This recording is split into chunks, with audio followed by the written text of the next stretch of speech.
Alright, Yoshi's Island is a fun game, so I just felt like making the stage. Obviously, a Yoshi egg to begin with, because it's Yoshi's island after all. And a mushroom here because why not? There's no reason to not put a mushroom there. Anyway, let's start off with this thing right here. So, this level, the beginning, it's all about chain jumps, breaking the ground. Well, yeah. To represent this, the first one at least, I put a chain jump and a bomb up here, so that the ground would eventually just break from the explosion, but you don't have to jump. It's not even an illusion, because you can clearly see the bomb when you actually play this back. It's the closest I could do that, honestly, and it sucks. Wait, a few enemies here, and this mess right here. Why are there no chain jumps in this, you may ask? I ran out of space. It's that simple, honestly. Anyway, I even had to space them out more because I needed more. I didn't have enough space in the entity limit, so to actually like place them. So I had to get pretty creative. Anyway, the tiling is pretty exact. I made sure it's not perfect, but it's pretty close to perfect, I think. I even made those yellow, and these are not brown, gray. And these 10 coins, they're meant to be the flowers that you get in the game. It's like, they're a fun little extra collectible. Anyway, this guy right here is what weighs that seesaw down. As you can see, nice boss music. Anyway, this is what weighs it down, and I decided to make the multi-egg blocks to be like multi-coin blocks. It made sense, and the hidden cloud that's supposed to be here is just a one-up. I just thought it would be cool. Anyway, let's go down to like the actual part of this stage that matters. Anyway, first of all, right here, checkpoint with the mushroom. And over here is another checkpoint with another mushroom, so you could do like the infinite checkpoint trick. And both pipes give you Yoshi, so it's a fun. You can like go back to quote-unquote full health if you want to. It's pretty cool. Anyway, first door, I even made sure that like the little thing indicated which door, which section you're going to. Like there's lava there.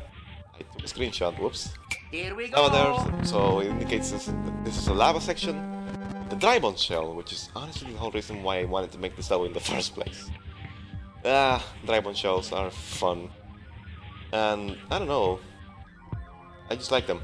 But I had to like cut some corners here and make this like a whole horizontal section instead of like going up to another room because lava is bad. But yeah, pink coin here, and then you go back up here, and then you go back to the door and you go to another section. Like my dog's barking, like this one.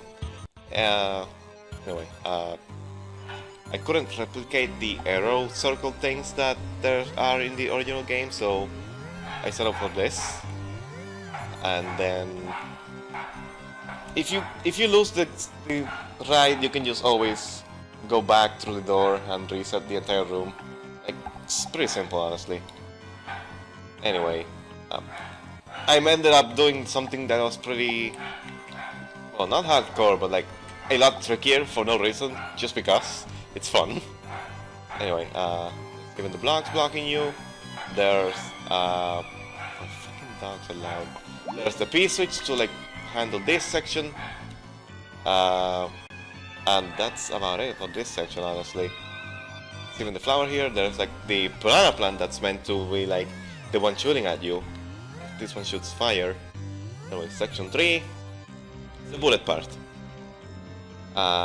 This is another way of destroying blocks, but since they were slightly different, I felt, how about if I destroy them instead of collecting them?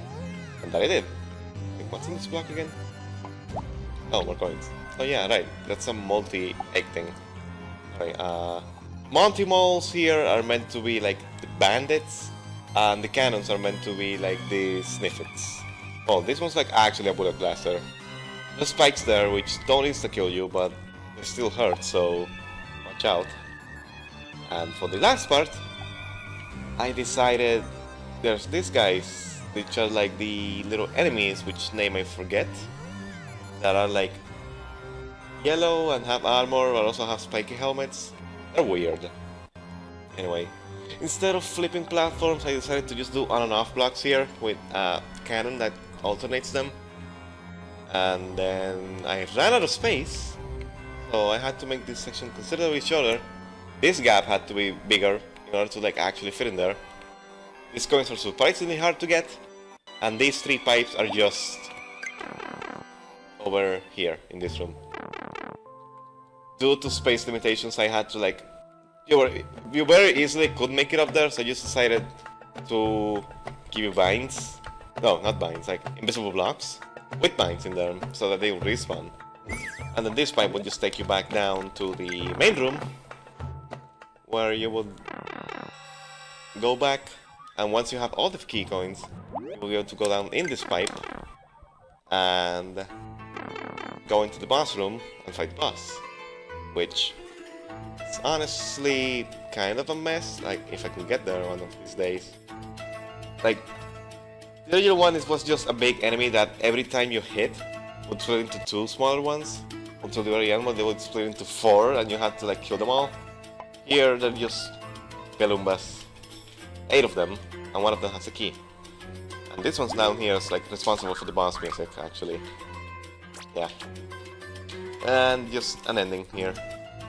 Could have been a little more polished, but considering the options of this game and the options of Yoshi's Island and how different they are, I think they did a pretty good job. Anyway, that wraps it for this level. Thanks for watching, and see you guys in the next one. Bye!